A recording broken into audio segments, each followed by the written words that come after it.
What's going on, everyone? Thanks for checking out Clever TV. I'm Dana Ward, and we're really excited that today we have singer-songwriter Kina Grannis in the studio today. Hey, thanks for having me. Oh, thank you for coming. I'm so excited because I actually really enjoy your music on you. YouTube. It's very exciting.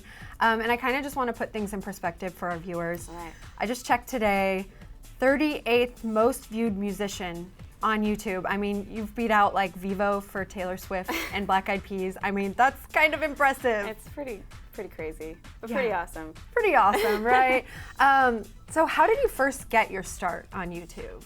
Well, I started YouTube originally because I was in this contest, Doritos Crash the Superbowl, and I had submitted a video, and to get people to come back and vote, I thought, okay, for this whole voting period, I'm going to upload a video a day in hopes that they'll come back, watch my video, and then remember to vote. So for 2 months, I did a video a day. And that was not required by the contest. It was not. You just did not it part of the contest. Good thinking, girl. Good Yeah. thinking. So, at that time, I didn't really know the power of YouTube. I was just thinking, hey, it's a way that people can have something to watch.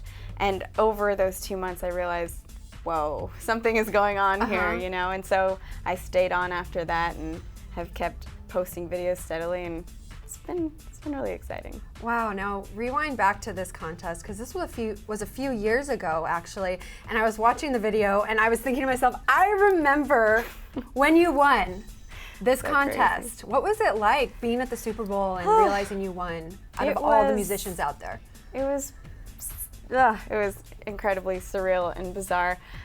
They flew me and the other two finalists out with our families for this viewing party in Phoenix, and they didn't tell us who won. They're like, after the first or second quarter, whatever, one of your music videos will play on the Super Bowl, and we're sitting there like, okay, this is normal.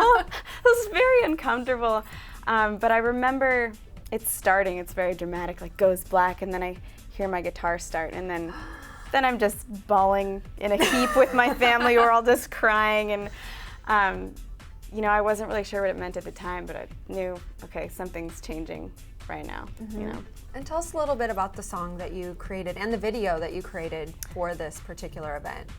The song I entered was Message from Your Heart, which was a song I had written shortly after I graduated from college. I had moved to Austin for music, and just, trying to figure out life at that point, going through a lot of stuff, and it was 3 a.m. and I start thinking to myself, like, what does a heart think? What would a heart be saying right now? And I kind of wrote the whole song from the perspective of life from your heart's point of view. It was 3 a.m., Things were getting weird.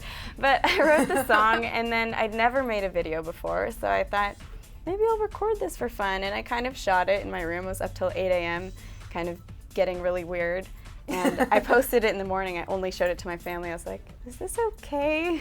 Do you judge me right now? But it was, that was my first, my first step into the video making world. It was really fun. Well, it wasn't weird at all because it won you a contest, and fast forward a few years, you actually debuted your first album yourself earlier this year, and it debuted on the Billboard 200. Yes.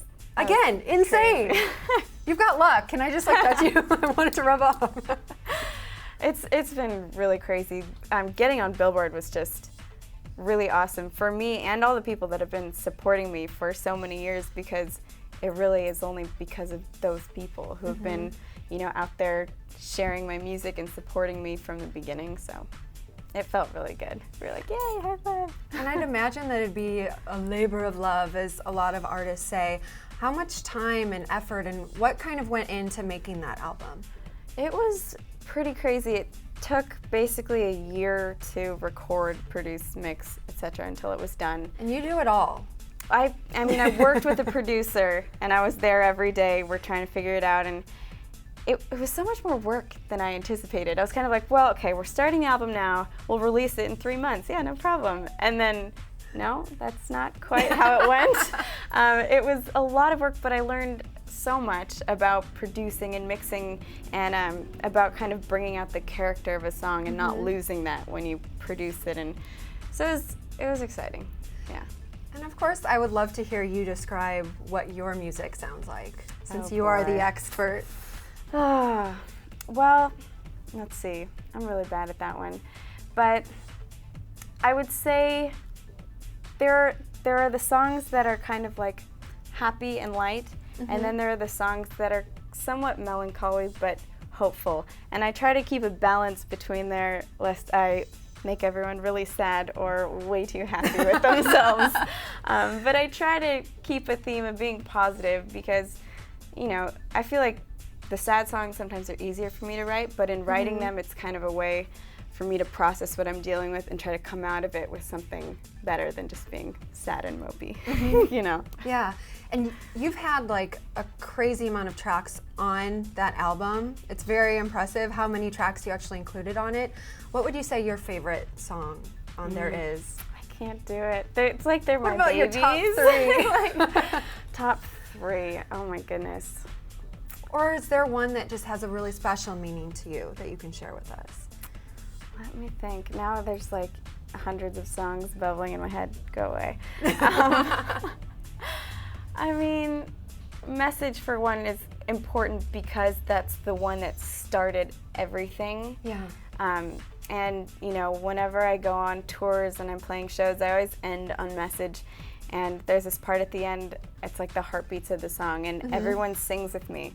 And it's really incredible because when I wrote it, I had no following at the time, but I wrote this part of the song and I was just picturing people singing with me. I was like, that would be so cool someday if people would sing this with me. And now every show ends with everyone singing it and I'm like, I'm gonna cry. Yeah, so that's a really special thing about that song, I guess. Oh, that's really cool.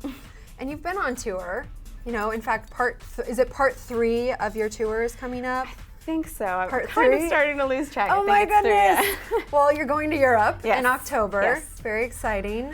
What are you looking forward to? I think mostly meeting the people, because a lot of these people have been kind of following me and supporting me since the contest. And so Well, YouTube is so international. Exactly. It's the internet is everywhere. Yeah. So, you know, I've gotten to know them in a way through the internet, and I owe them so much. So to be able to see them face to face and thank them and connect with them in real life will be pretty awesome. So.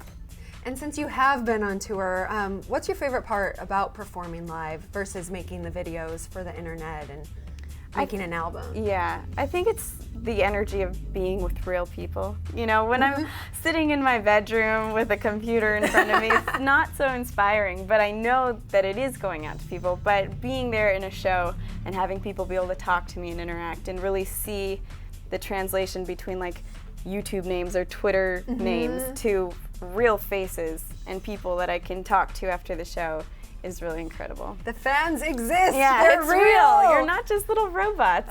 You know, it's cool. Now, one of your tracks that you just debuted the music video to, in fact, MTVU first debuted it, and you have it on your YouTube channel, the one you'll say goodnight to. Yes. Tell us a little bit about that song in particular. I know I'm like singing it nonstop in my head, can't get it out, love it. That song, I guess it's one of the more playful songs, and it's just kind of about the chase of seeing someone, maybe they don't quite know you exist yet, or maybe they don't quite see you the way you want them to see them, but just kind of those first feelings of like, no, we would be so good together. You will see. You will see. That's definitely something I feel like we all can identify with.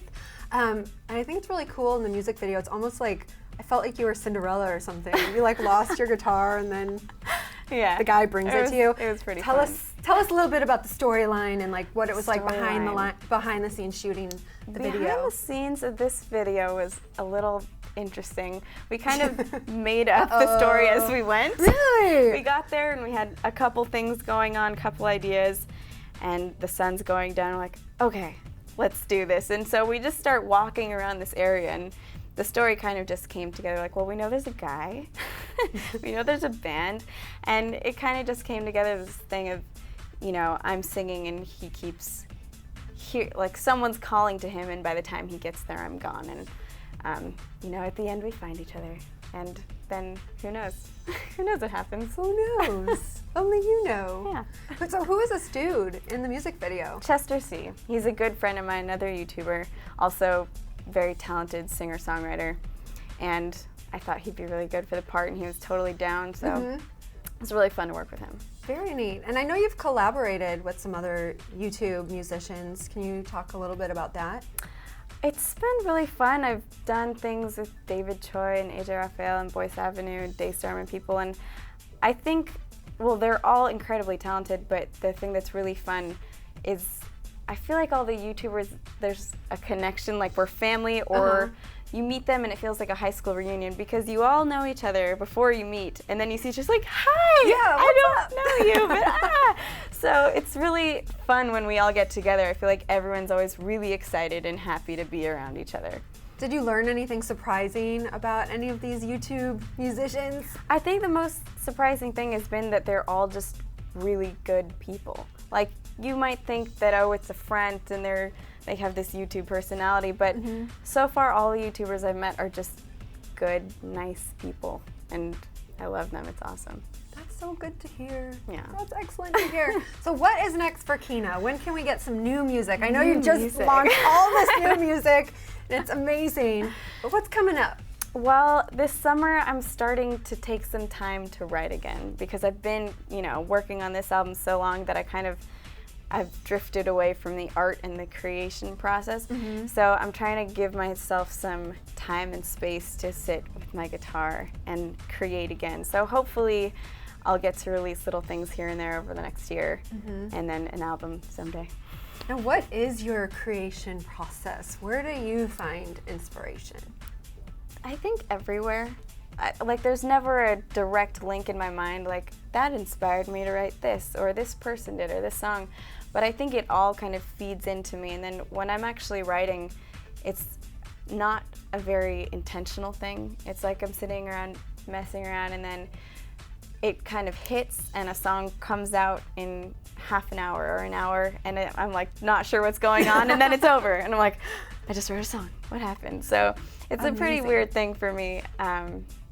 So that's why I can't ever say like this came from this.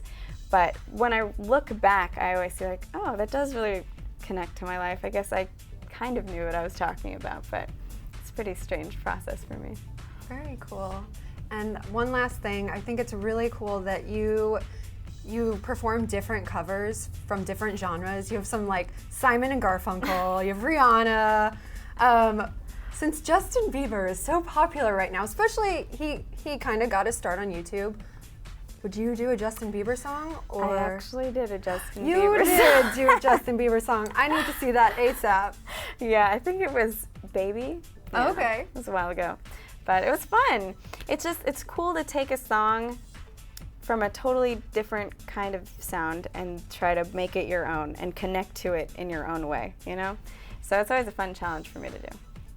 And do you hope to take your career in the same direction he kind of used YouTube as a launching pad, or what are your plans? I mean, I suppose the goal for me is always just to, become as good of a musician as I can and share my music with as many people as possible. So as far as concrete goals, I never quite had one except just keep doing it and keep doing more and keep doing better. I think that's a pretty good goal to have. Awesome. Well, thank you so much, Kina, for joining us. This was lots of fun. Thanks for having me. And make sure you guys check out the link in our info section because you'll actually get to see Kina Grannis performing her brand new track, the one you'll say goodnight to. I'm Dana Ward for Clever TV, and we'll see you next time. Bye.